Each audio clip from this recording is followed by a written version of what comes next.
Pepe Gimeno, Diálogos entre arte y diseño, pretende un diálogo entre dos conceptos que han estado perpetuados a lo largo de la historia, como el arte y el diseño, y a través de la gráfica y la plástica del autor. Y por tanto es una invitación a que el espectador vaya a dos tiempos, saltando entre la obra gráfica y la obra plástica. La obra gráfica se sitúa en los paneles que son unos separadores, unos banners que se encuentran de manera colateral, adyacente, y la obra colgada en pared es la obra en soporte, digamos, original, que es la obra plástica, que dialoga a su vez con lo que es la obra gráfica.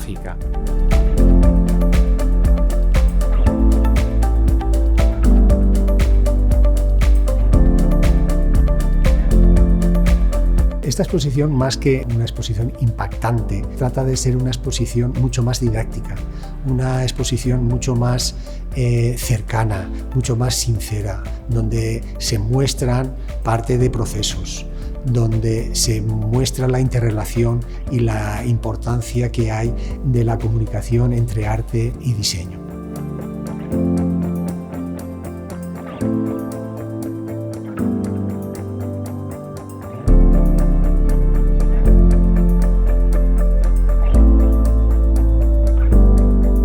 Mis tres recorridos que tengo desde el principio para mí son unos trabajos iniciales de gesto, que son gesturales, que son absolutamente abstractos. Otro, mi interés por la figura humana.